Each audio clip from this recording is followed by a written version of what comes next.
What if I told you that 70% of your payment page visitors are leaving because of poor accessibility and 90% of them will never come back? Welcome to Shots of Wisdom. I'm Claude Moyle, founder of Humble Roots Agency, where we help fintech companies map buying committees and target the decision makers who actually move deals using paid media.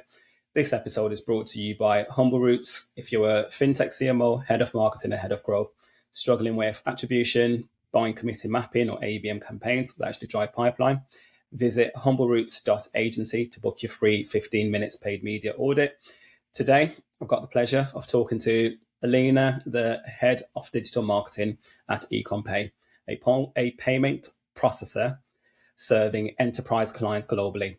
Alina's going to break down how Ecommpay turned accessibility into their competitive weapon, why AI-powered has become a meaningless buzzword, and the hyper-personalisation projects that cost half a year for just a 1% increase.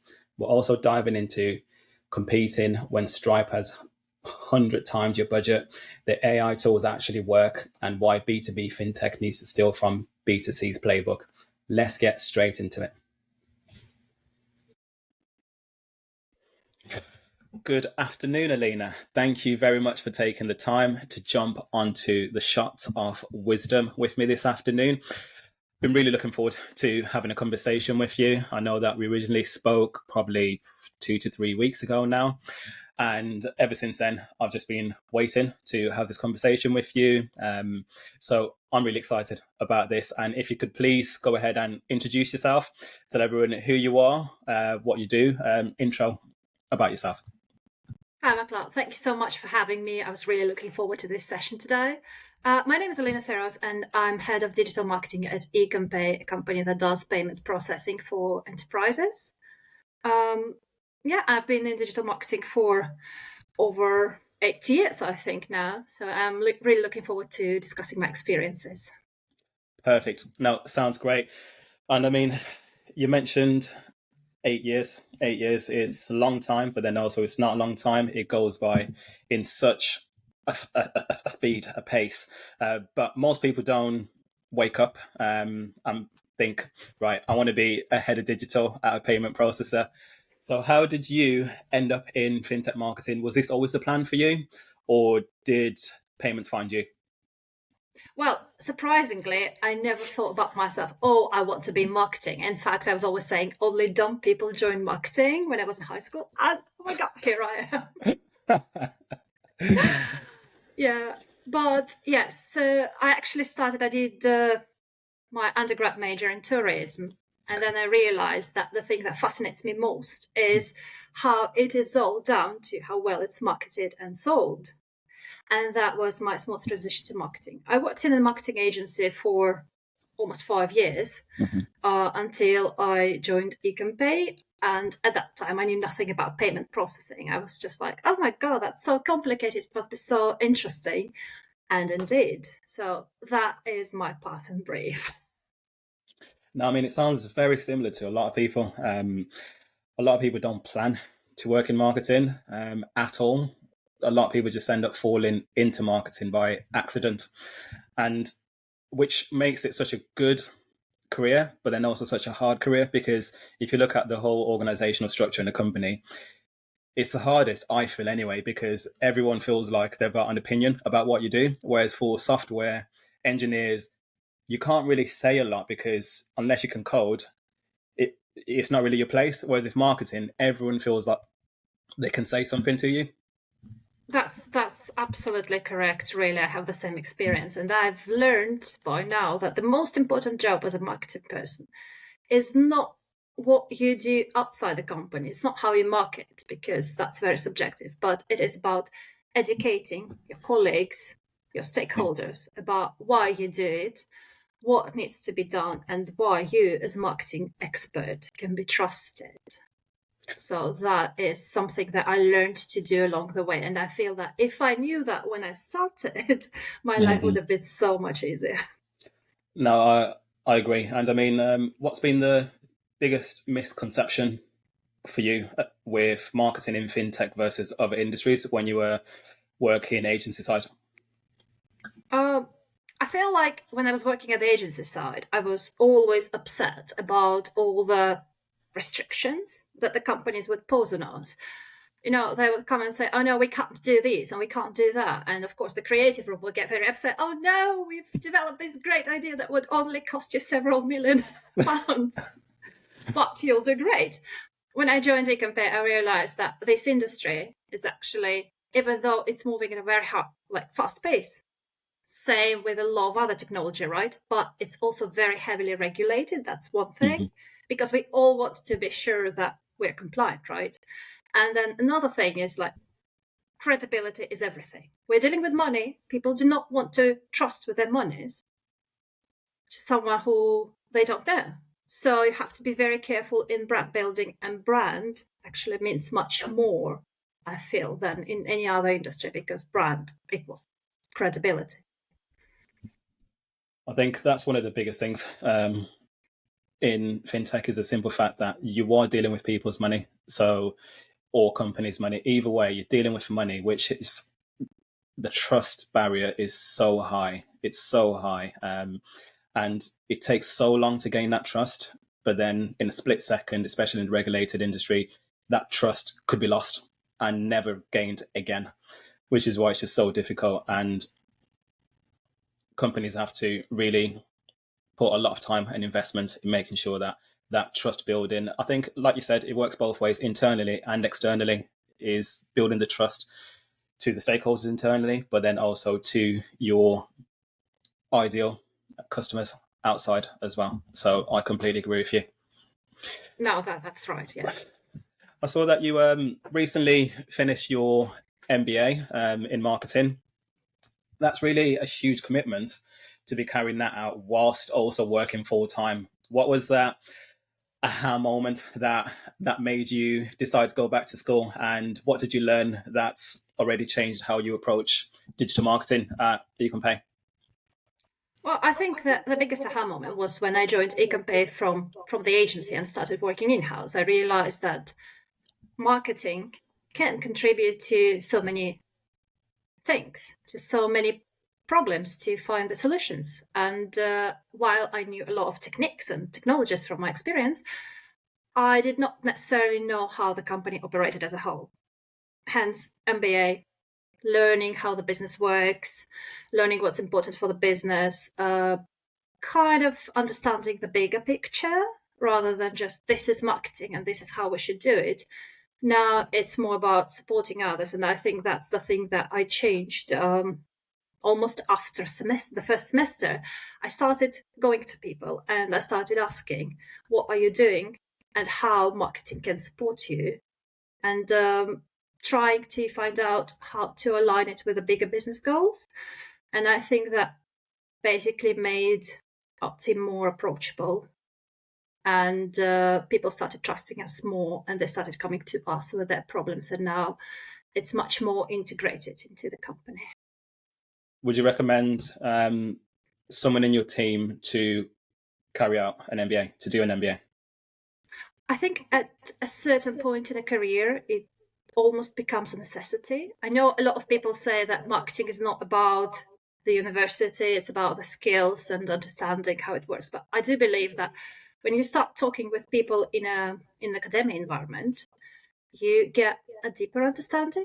So as soon as someone has to deal with let's say, company-wide initiatives, I'd say it becomes very useful. No, when I said, would you recommend it to someone in your team, I was really just getting that information for myself to see, is it worth it one day? Is it not worth it? I mean, if you're ready to suffer for 3 years, then definitely it's worth it. It's definitely not worth it for me. I'm done with education. But okay, that's totally understandable. Yeah. You know what? After I finished my bachelor's, I was like, never ever again will I have to go through the suffering. After 7 years, I think my brain just forgot how much pain it was, and I was like, I should do that MBA. 3 years later, I'm saying never again, but I already know, like after 2 or 3 years, I'll start thinking about postdoc. So I actually wrote, it's a real true thing. I wrote a small letter to myself. Dear Alina from the future, this is what you have gone through. Please do not do it again to yourself. And then you just went and done it to yourself again.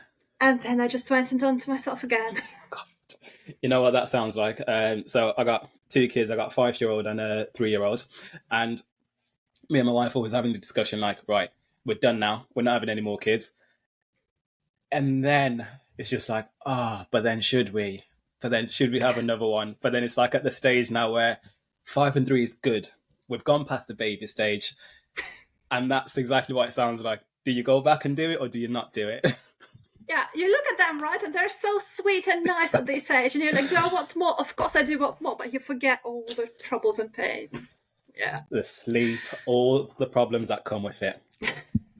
Oh, yes. I mean, you have the pleasure of working with Miranda McLean. So, as the CMO at Ecommpay, which is a huge deal. I mean, everyone in the industry knows of her, who she is. What's it like working under a CMO who's that visible and that connected? And how does her leadership style influence the whole marketing organization? Well, not even just the marketing organization, but the whole company. Oh, she is an absolute living legend. If you let me talk about her, I will be just singing praises to her all day, because she changed the way we're doing marketing and basically the way the company works so much since day one she joined. And I think it's so great. She's always on top of trends due to how much she knows, her experience, her connections. What she does, the most important thing she does as a leader, she empowers us and inspires us to do something bigger. So before her, we'd be like, okay, we're a small company, for example. We don't want to even approach the bigger initiatives, right? We'll do what we know we can do. We do what we're comfortable at doing. And that worked well. The moment she joined, she's like, why don't we do this big launch? Why don't we go for the whole program? Why don't we become the voice for the financial inclusivity in the industry? And you know what? Our first thoughts were like, but we are so tiny. How can we do it? But with her help, with her inspiration, we really became something big, something that people know. And it's not only about knowing us because of Miranda. It's people knowing what pay is. And I think that's something that a person with that much of experience and industry knowledge can bring to a company. No, like I completely agree. I once worked for a great leader, and she was so good at just the big picture vision. She'd basically see something that no one else saw, and then would either pitch it and sell it, and then everyone then have to basically figure out how to make it come to life. But without that person who sees the bigger picture and thinks grandiose, you'll never be able to level up all the time to the next level. So it's good because they continually stretch and grow and empower everyone, like you said. Yeah. And with Miranda, it's also the fact that she's so hands-on with everything. Like you said, you had to figure out everything yourself. With Miranda, because she's worked through so many companies, and I think she started her journey in fintech like so many years ago, and then she never strayed anywhere else. So she knows how everything is done. So when we're struggling, we come to her and she's going like, okay, now do this and this and this to get to our bigger vision, bigger picture. So that is also like almost like doing a second MBA.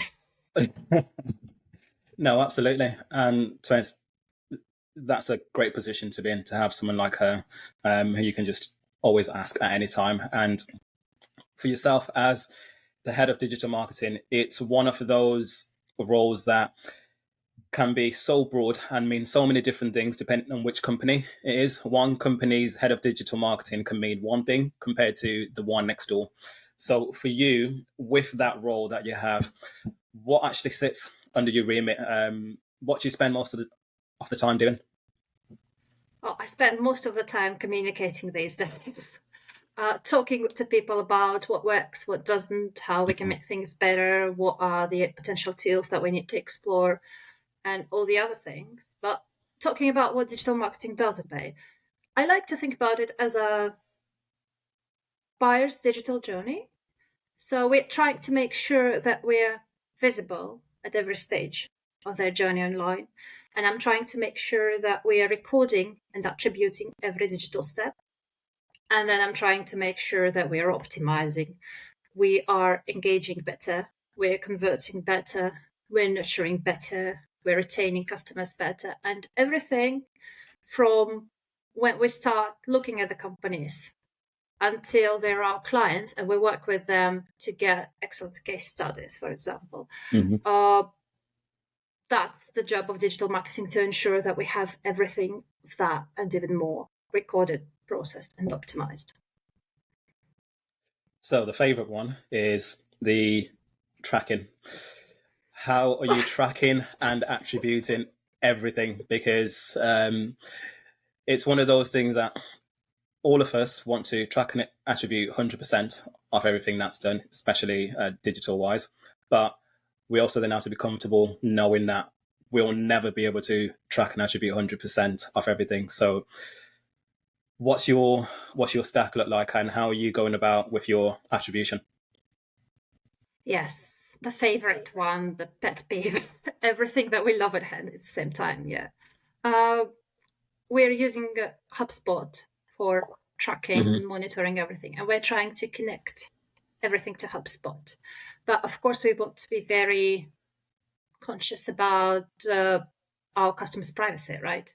So what we had to do at some point is we had to come to combined attribution, where we know what the customers or the visitors do and what they like, if they've given us permission. And if they're not, we're just seeing it en masse, so to say. And then we are just trying to see the patterns there rather than every single journey. So we have big, massive patterns. And then if they give us their permission, then we can track what these patterns look like on individual level. I mean, that makes a lot of sense. And just I'll say, to even take a step back and just look at Ecommpay just as a company and the way that you guys position yourself as an inclusive global payments platform that's focused on accessibility. I mean, with that accessibility in mind, do you believe, from a marketing perspective, is inclusivity actually a competitive differentiator for you, or is it just the right thing to do that happens to make good marketing copy? I would probably say it's closer to the right thing to do, but actually the way we look at it is those who don't care about accessibility or those who don't pay enough attention to it, they're losing so much revenue and profit, and they're not realizing it. So when we looked at it, we saw the researchers that say, for example, 70% of your payment page visitors would leave if they don't find it accessible enough, and 90% will never come back. And when we realized that's the massive revenue leak, and we know how to fix it, that's when we decided to pay closer attention to accessibility. And then we started talking to the industry, and we found out that there are also other organizations that are trying to voice their concerns, that are trying to raise awareness, such as Purple Tuesday, for example. Right, so we started partnering with them. We learned even more, and it was kind of like a rolling snowball for us. The more we learn about it, the more we realize how important it is, the more we realize how important it is to talk about it. So it's not just Bay that is accessible, it's the whole industry that is accessible. What was the original inception of going down this path of accessibility? When we did the rebrand, basically, Gotcha. we realized that we need to talk more about it, because we, at the same time that we did the rebrand, it was like a couple of years ago, right?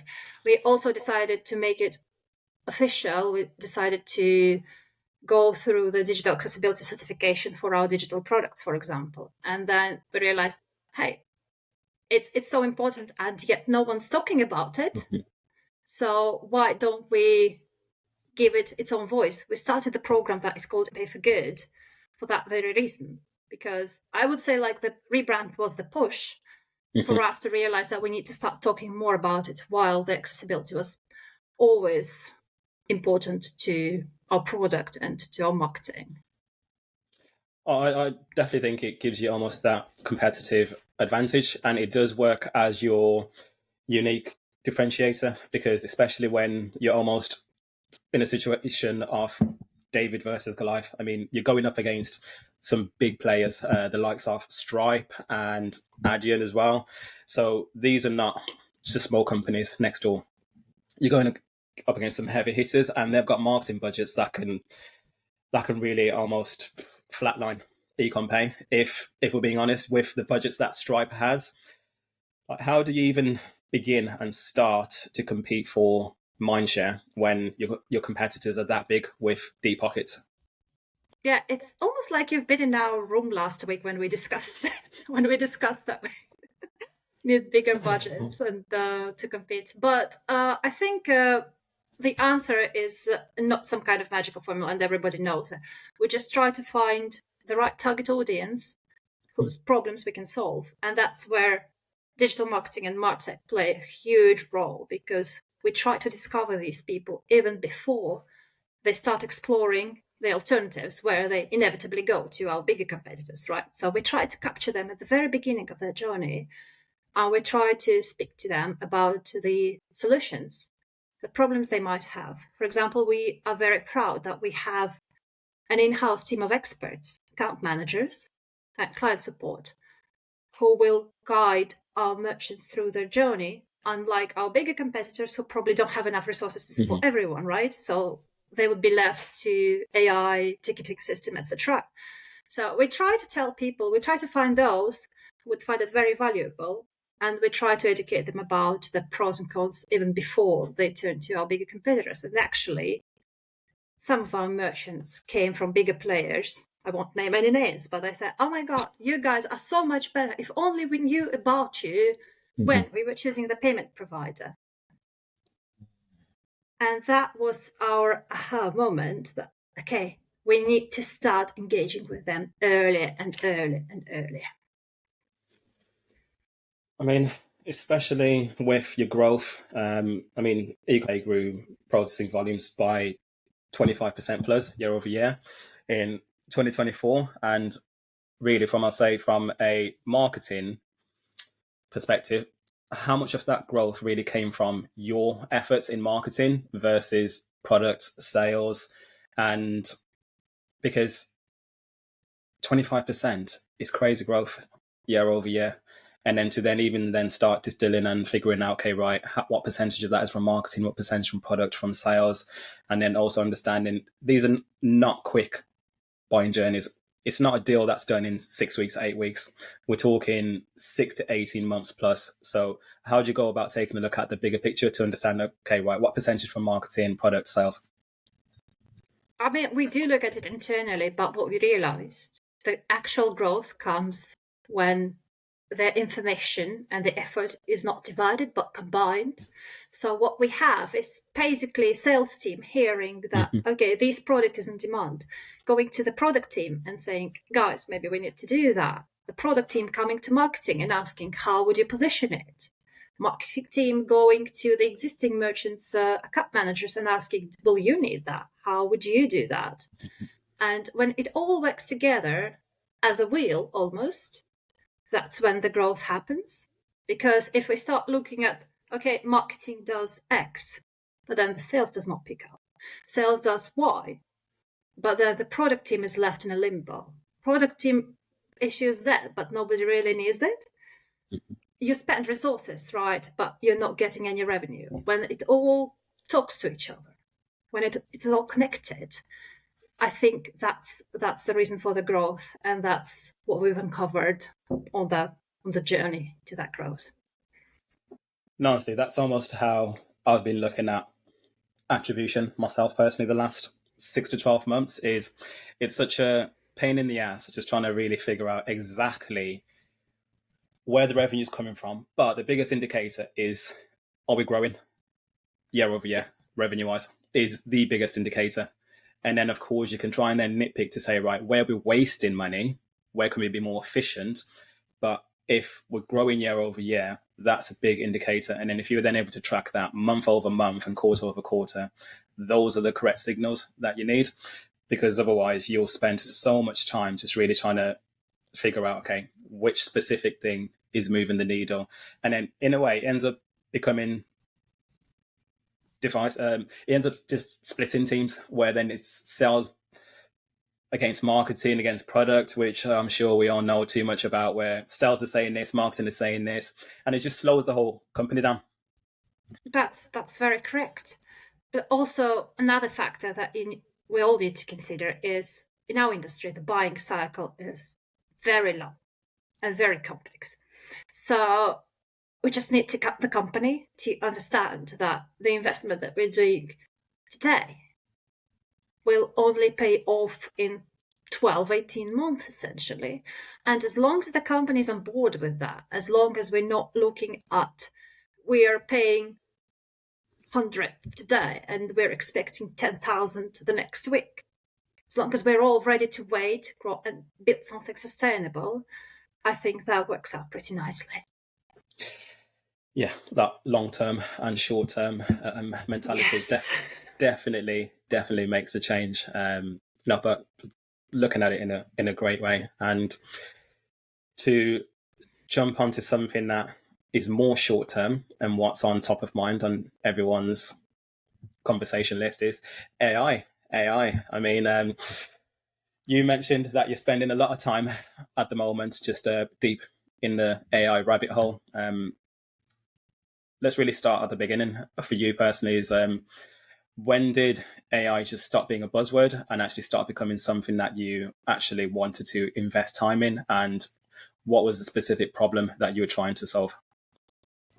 Yeah, it's really interesting for me because, let's say, it became a buzzword only like, let's say, a year ago, right? But in digital marketing, in a way, we were always working with AI. There were always tools like Google Ads, in Meta Ads, that will help you do this predictive analytics, that will help you to optimize your creatives, optimize your ads, to tailor them based on the huge amounts of data that they have. I mean, like 3 years ago, 4 years ago, Meta and Google already had these tools that allowed you to just insert what you know about your target audience, and then they would just scan your website and build the perfect ad for you. Okay, it was not always perfect, right? But the technology was there.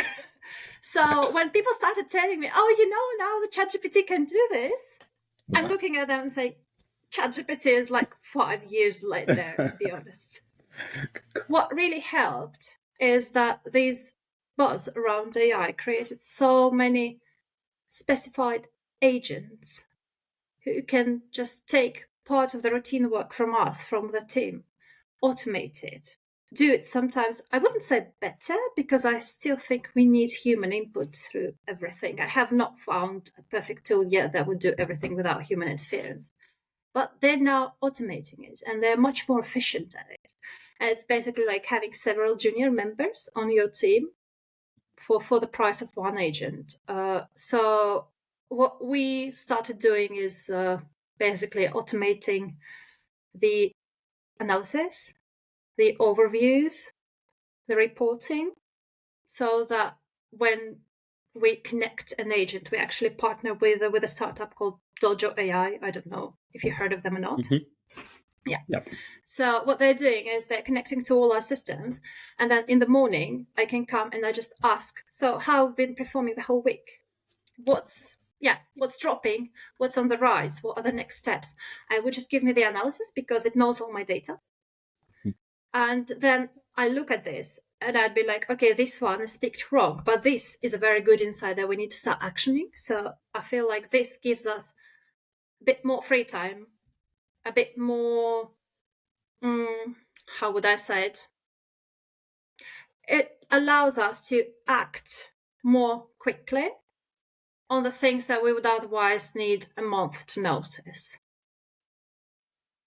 No, I mean, I'm aware of Dojo AI, theoretically. I haven't got my hands on it yet, so I definitely know what you're about. I had Katie Hayes on a couple of months ago, and she swears by Dojo AI. She's like, that's the best thing that's happened to her in a very long time.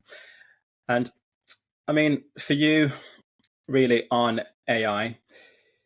You've touched on that you're using Dojo AI at the moment, but one of the biggest things that everyone is trying to crack is around the personalization at scale. So either that's dynamic website content, personalized emails. How much of that have you actually implemented yourself, and how much is still in the roadmap? And is it worth even implementing? What's your thoughts on it? Like I said, I believe that it still needs a lot of human input. So, for example, especially in B2B, where we're not talking huge volumes like millions of users, right? I don't think that, for example, changing the website, personalizing the website is the right track to go to, because then essentially you lose control over your messaging, over your positioning, over your brand. And like I mentioned, in our industry, it's hugely important. But where we see the potential is helping our sales team, for example, do the research, find the pain points, address these pain points. And that is on our roadmap, just trying to optimize and automate it so that our people just have the right information at hand whenever they need it, and they can act on it very fast. So, of course, you got HubSpot, you got Dojo AI, you got your other paid platforms, etc. But with so many tools and platforms within your MarTech, the stack starts to stack up pretty fast. How do you decide which one is worth paying for, and then which ones are nice to have, and then how then do you prove the ROI on your MarTech investment? Because it's easy to just end up having 200 tools that you pay for. That is very true. So again, team approach is very important for me. I go around my team and I'm not asking them, which tool do you want? I'm asking them, what is the problem that you're trying to solve? What do you need to do? What do you need to have that you're not having now? And then me and my team, we sit down and we look at our existing MarTech and we're like, okay, is there a functionality that we can use to make that happen? And, in 90% of the times, it turns out that we can already do so much with just a few tools that we've got. And actually, I'm very proud of this fact that we're not expanding our MarTech. We're just utilizing what we've had to 100%. And of course, then when something new is coming in, we're usually giving it a test period of like 6 to 9 months because, again, the buying cycle. And that we're seeing the ROI. If we're not seeing it, we're getting rid of it. We're not feeling sorry to let it go, even if everybody's saying this is a great thing that you need to use. But if we're seeing it, like with Dojo AI, we were very cautious at the first. But then we see the increase in our efficiency. We see the numbers going up, the numbers that we want to go up. Yeah. And then we're like, okay, we're keeping it. And then we start integrating it. I mean, just even not on the AI tools that you're using yourself, but I mean, Ecommpay has a proprietary risk control system and AI-powered fraud detection in itself anyway, which is a huge selling point in payments. From a marketing perspective, how do you make AI-powered fraud detection feel tangible and trustworthy when every competitor is basically saying the same thing, that AI-powered? Yeah, it's interesting, right? At this point, this kind of AI-powered things, they've almost become a hygiene factor, right? Yeah. Everybody has it, so we have to have it. God. Yeah, everybody. So what we are trying to do, we are trying to tell people, again, like, we'll only give to you what you need. You're not getting out-of-the-box solution with all these AI tools that might be overwhelming. We're giving you exactly what you need. We'll build what you need from the scratch, hence like bespoke payment solutions, right? And I do feel it makes people trust us more, because when we're not talking, we'll sell you AI, but we're saying we'll look at what you have right now and we'll find the tools to reduce your fraud levels. Interesting. I think I might have to start putting on my website that we're a AI powered agency. I think we might be able to sell some more.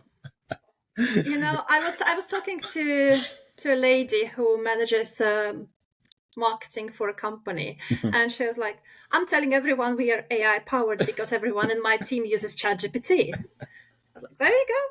There you go. The word has completely lost its meaning at this point. So No, it's true though. But then it's so funny, but then it's so true because a lot of either the startups or existing companies anyway will just be using ChatGPT. But then, of course, from a UI side of it, we'll just make it feel and look like it's a chatbot of their own. But at the back of it, it's just OpenAI. It's just OpenAI. So it's completely true.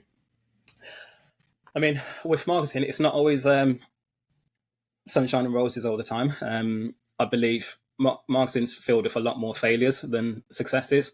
So can you tell me about one time when you tried something in marketing and it failed? What was it that you tried, and then what was a failure? Well, actually, it connects very well to our previous conversations because I feel the biggest failure project was the extra personalization that we were trying to layer.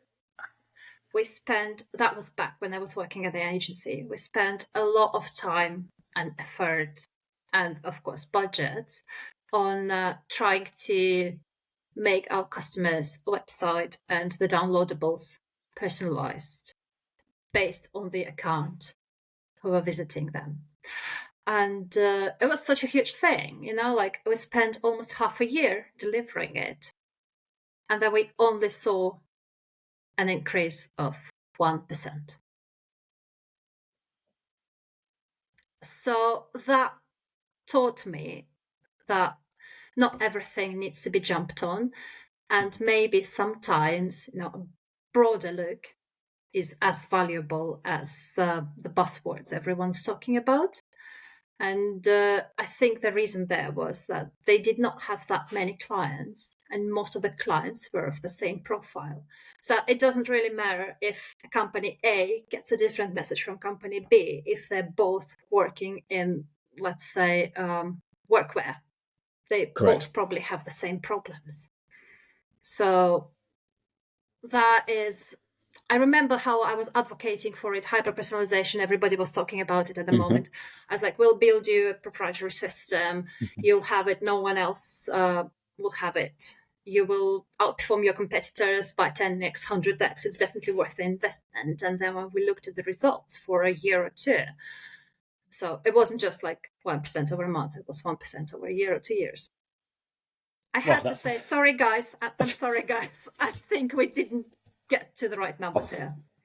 That sounds like an expensive lesson, but a good lesson learned. Yeah, luckily the client paid for it and not myself. No, actually, that reminds me of, I can't remember, this is like years ago, talking a long time ago. I basically had to set up a paid campaign over the Christmas period. So it was like a big Boxing Day into the whole January season offer. So I was there thinking, right, I'm going above and beyond, logging in on Boxing Day, setting this campaign live.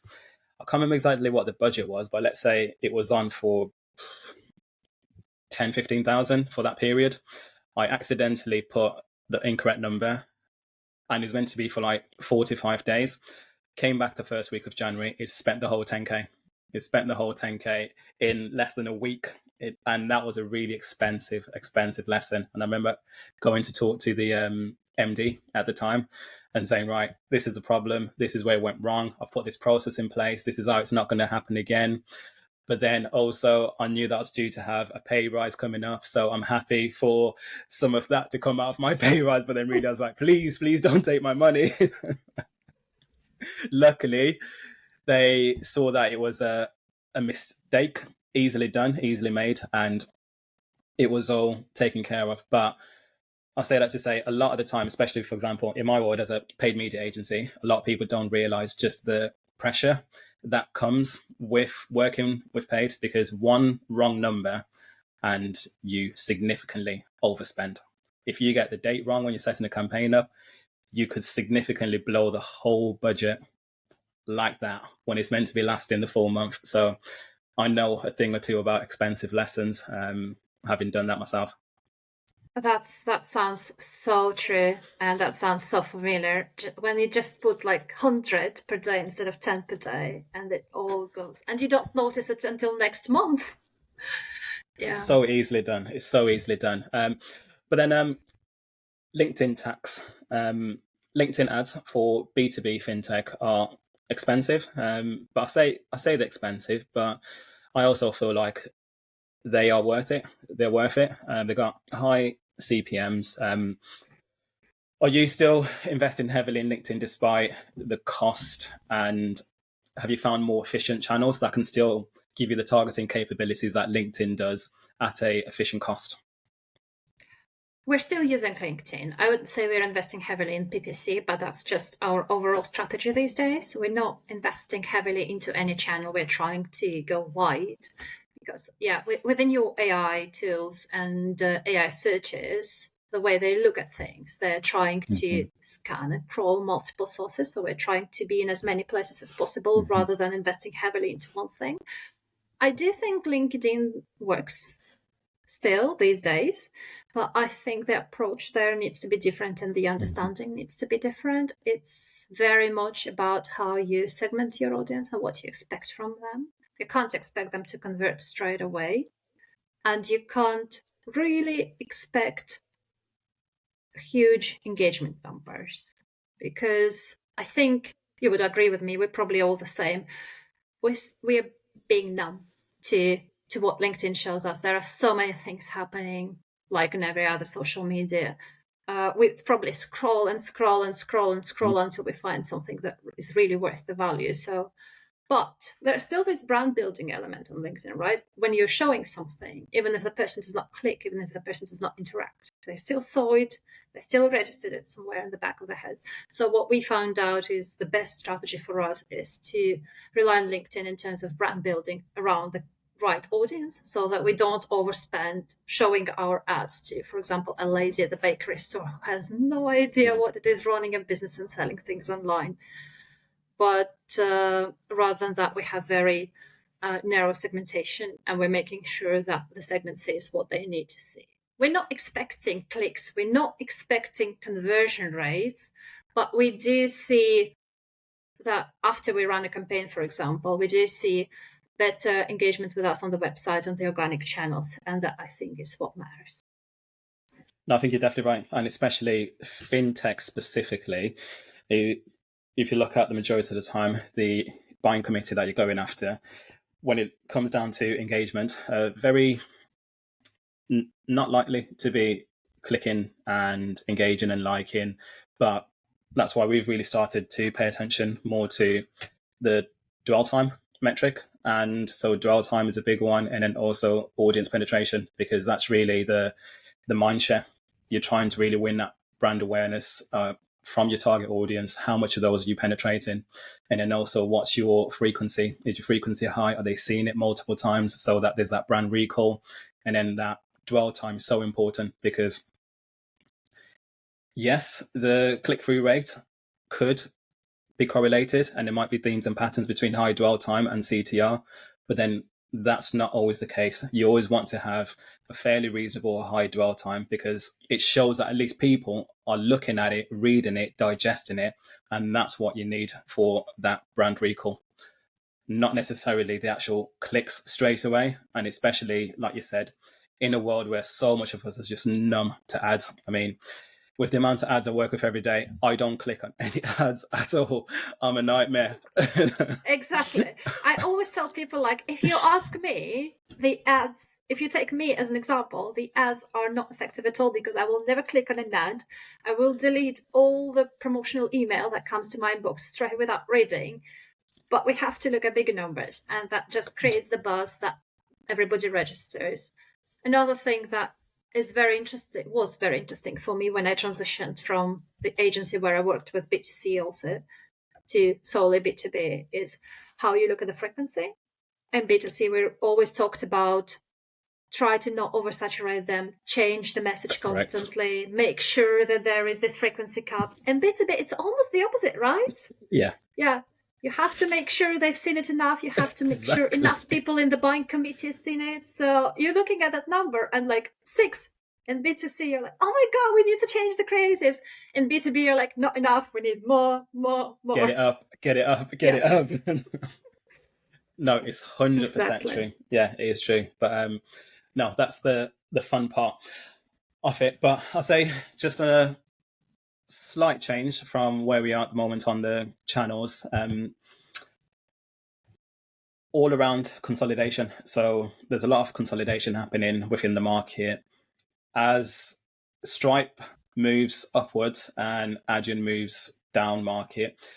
Do mid-market payment processors like yourselves have almost that long-term future of trying to battle these two beasts on either side, or is the market inevitably going to be really controlled and consolidated by 2 to 3 big players?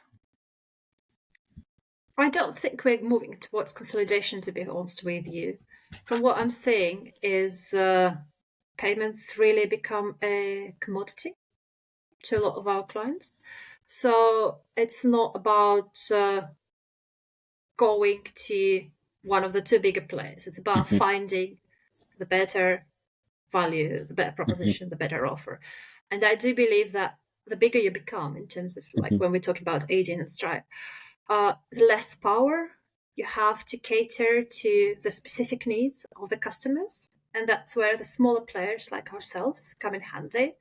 We know what you need. We're ready to take care of you, where the big providers fail just because of the volumes and they can't control it. We always say, like, if you're a big brand, like let's say booking.com, right?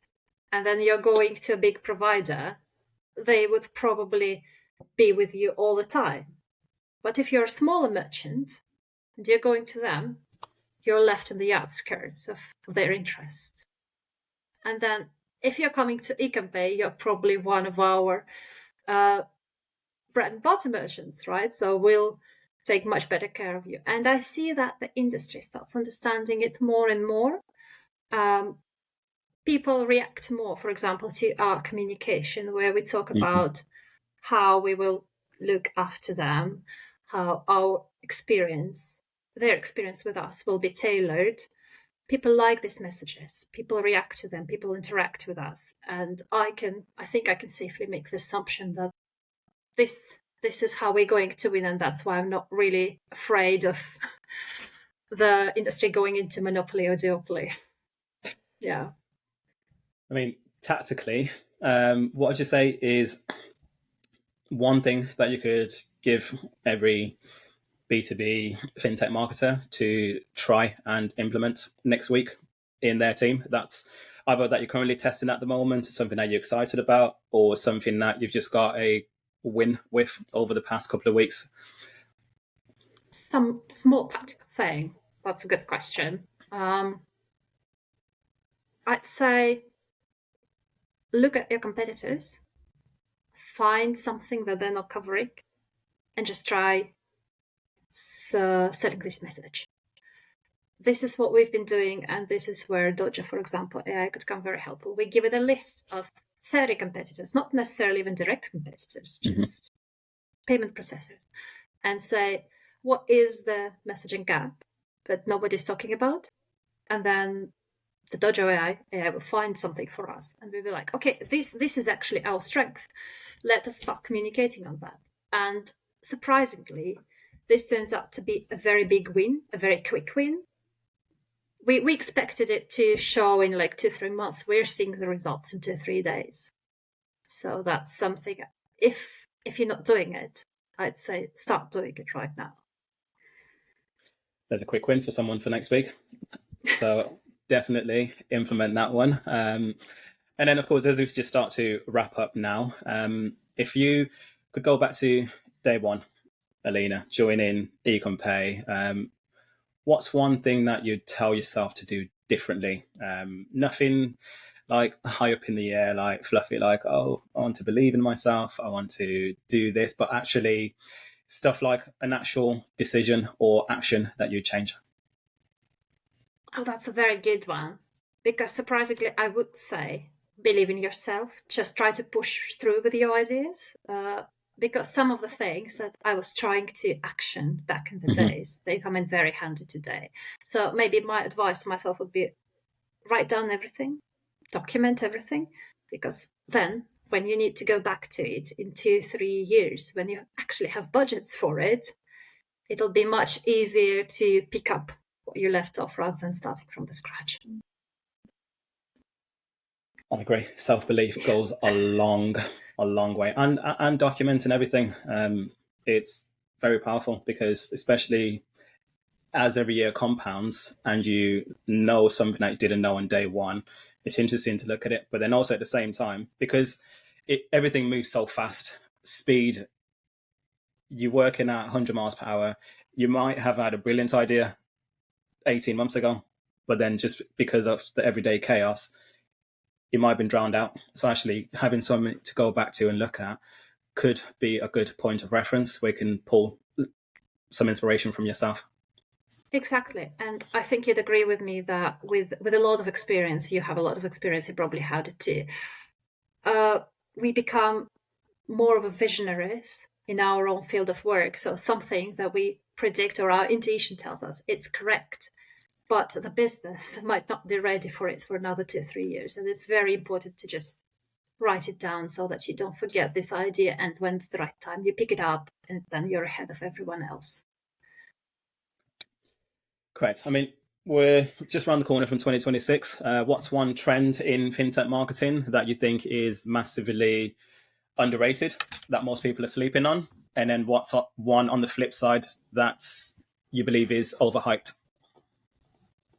Well, definitely AI is overhyped. And I know that I said that I myself spent so much time on AI, but I do feel like we're losing the meaning of AI. Everybody's talking about AI and trying to run after AI, especially in communication when we say AI powered, AI led.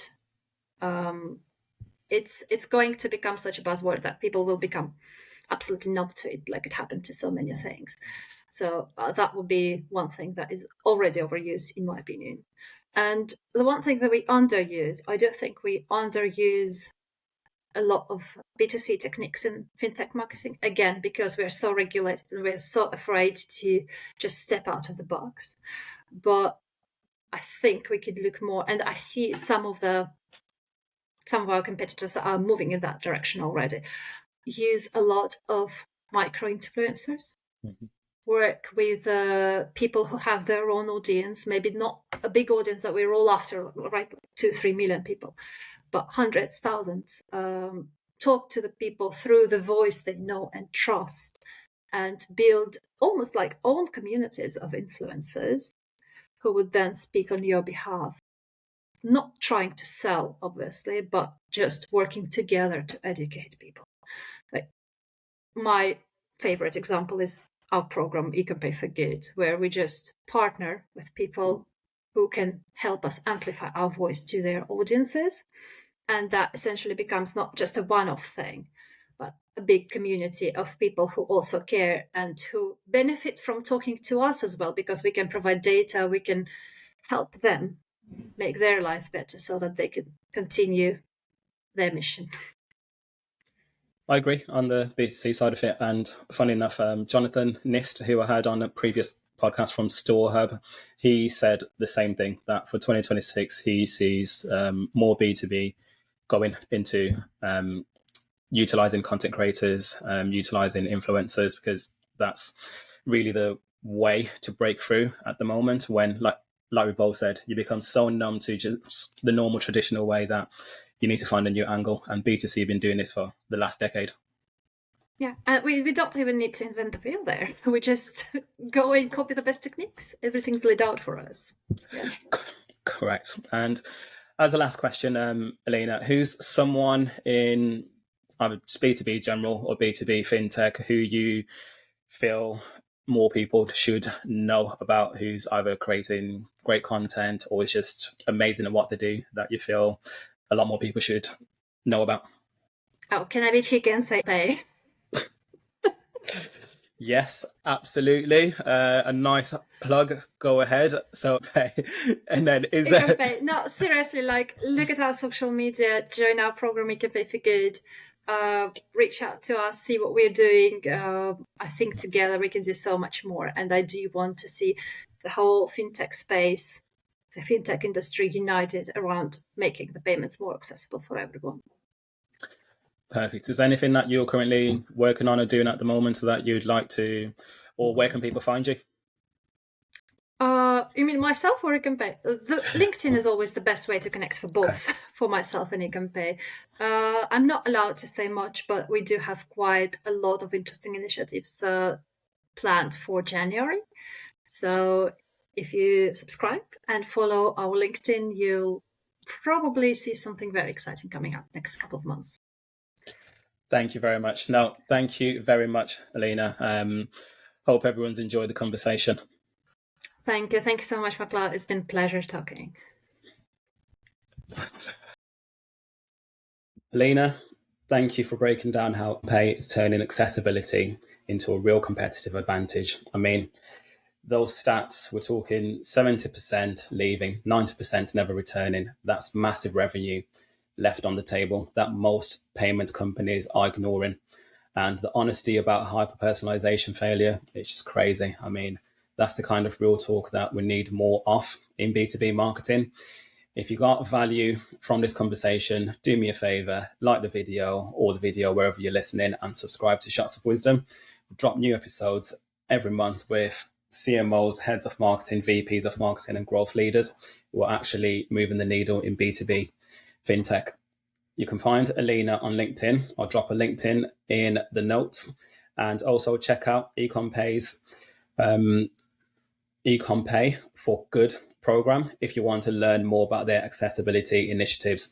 And if you're a fintech CMO, head of growth, head of marketing, struggling with attribution, buying committee, mapping, or ABM campaigns that actually drive the pipeline, connect with me on LinkedIn, Cloud Moyo, or visit humbleroots.agency to book your 15 minutes free paid media audit. All right, that's it for this month. Next episode drops in January and it's already recorded. Trust me, it's a good one. You don't want to miss this one. Have a great day.